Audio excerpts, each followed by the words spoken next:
चलते हैं बच्चों, हम लोग अपने प्रश्नावली 6.1 से लेकर के 6.5 तक के जो प्रमुख तत्व है, जो हमारी सिलेबस से जो महत्वपूर्ण बात है, मैं आपको वीवीआई पॉइंट को नोट किए हुए हैं, जो कि आपको इन्हीं सारी चीजों से आपको इस अध्याय में अध्ययन करने को मिलेगा। तो चलते हैं कि हम लोग का क्या पॉइंट है और क्या हम लोग को जानना है। तो चलिए, सबसे पहले आती है समरूप त्रिभुज। तो समरूप त्रिभुज का कहने का अर्थ होता है, इससे भी पहले एक बात आता है जो हम लोग का चैप्टर में महत्वपूर्ण बात है। जैसे कि बचपन में हम लोग सममिति का नाम जानते थे। सममिति मतलब सम मतलब बराबर और मिति मतलब होता है मापना, बराबर बराबर मापना, सममिति होती थी। इसी में अब आता है कि अगर वह बराबर है तो क्या उनके कोण भी बराबर है, क्या उनकी भुजाएं भी बराबर है।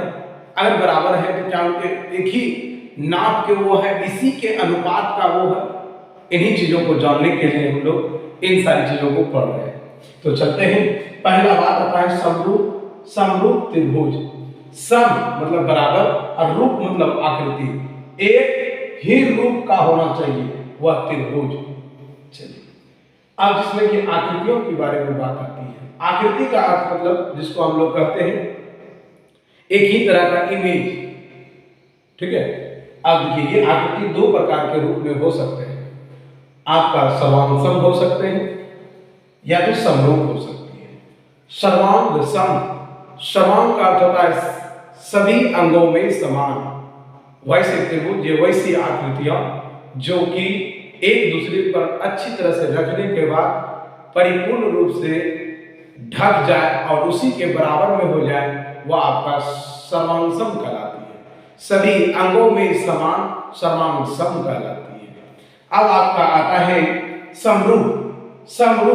तो समरूप, सम मतलब बराबर और रूप आकृति, अगर एक ही तरह का वो आकृति है, क्या वह दोनों समरूप है? इन्हें समरूप होने के लिए बहुत सारे हमारे गणितज्ञ महोदय ने इन्हें रूपों में बदला है, और समरूप होने के लिए क्या क्या रूल है वो भी हम लोग देखते हैं अपने इस वीडियो के माध्यम से। तो आगे अगर चलते हैं तो इन रूपों में सर्वांगसम और इधर से समरूप आता है।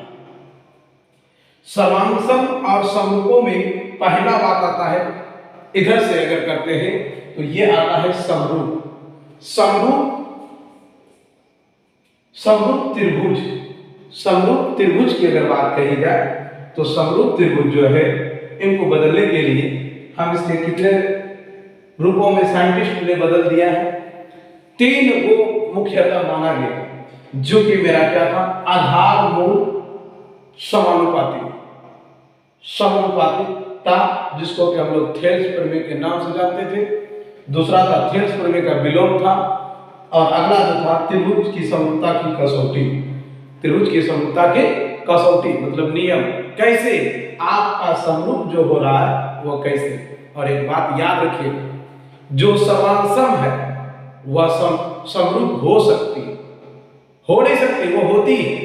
जो सर्वांगसम है वह समरूप होती है, और जो समरूप है वो सर्वांगसम नहीं हो सकती। सर्वांगसम भले ही समरूप हो सकता है, समरूप सर्वांगसम नहीं हो सकता। चलिए, इस रूप को मैंने बताते हुए आगे के रूप में चलते हैं। तो आधार मूल समानुपाती को, जिसको हम लोग ने क्या कहा, थेल्स प्रमेय। आगे चलते हैं, थेल्स प्रमेय का विलोम। इसी के बाद आता है त्रिभुज समरूपता की कसौटी। त्रिभुज को जो हमने समरूप किया, किन किन नियमों को लगा करके मैंने समरूप किया, वह हम लोग इसी नियमों को अंतर्गत हम लोग जानते हैं। तो देखिए, इसके नियम के अंतर्गत क्या आता है। पहला नियम हमने दिया है क्या, ए अर्थात जिस त्रिभुज की तीनों, ए का मतलब यहां क्या है सर, ए का मतलब है कोण, क्या है, कोण, और एस का मतलब है भुजा, एंगल और साइड। ठीक है, एंगल और साइड के नाम से ध्यान दें। तो एंगल, और ये क्या है, अगर दो ही कोण दिया है और दोनों कोण अगर दोनों त्रिभुज का बराबर है तो समझ लीजिए वो तीसरा जो होगा वो ऑटोमेटिक क्या होगी, बराबर। शेष बचे कोण और शेष बचे कोण आपस में बराबर हो रहे हैं। चलिए अस अस अस जब ये रहेंगे सर्वांग समता की कसौटी है तो सर्वांग समरूप हो रही है, तो अस अस अस से जो त्रिभुज सर्वांग सम होती है वह आपका समरूप हो जाएगा। अगला आता है अस ए अस, मतलब दो भुजा और उनके कोण, दो भुजा और उनके कोण यदि बराबर हो तो वह दोनों त्रिभुज सर्वांग के साथ साथ समरूप भी होंगे। चलिए अब इसी के बाद इसमें से इसको ए से जो है वो जो आपका अगला आता है क्वेश्चन वो आपका देखिए इस रूप में विभक्त हो जाती है। इस रूप में विभक्त होने का क्या कारण है कि एंगल से जो जो चीज हमसे बनता है वो सारा चीज हमको यहाँ दिए हुए समरूप त्रिभुज का जो क्षेत्रफल होते हैं उनके भुजाओं के वर्ग के अनुपात के संबंध होते हैं। मतलब आपका जो 6.6 परिमेय है जो कि इसमें कहता है कि किसी दो समरूप त्रिभुज का क्षेत्रफल का अनुपात उनके भुजा के वर्ग के अनुपात के बराबर होता है।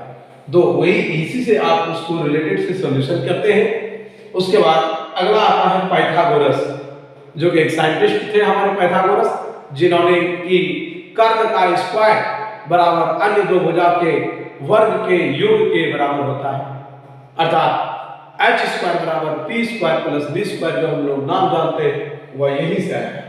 ठीक है, पाइथागोरस का प्रमेय। और अगला इसी में पाइथागोरस में ही था पाइथागोरस प्रमेय का विलोम।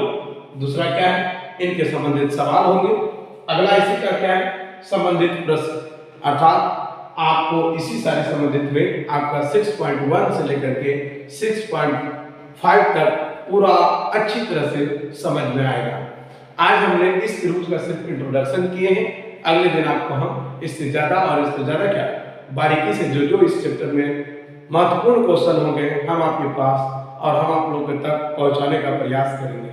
तो मिलते हैं आपको अगले वीडियो में। आज के लिए यहीं तक, धन्यवाद।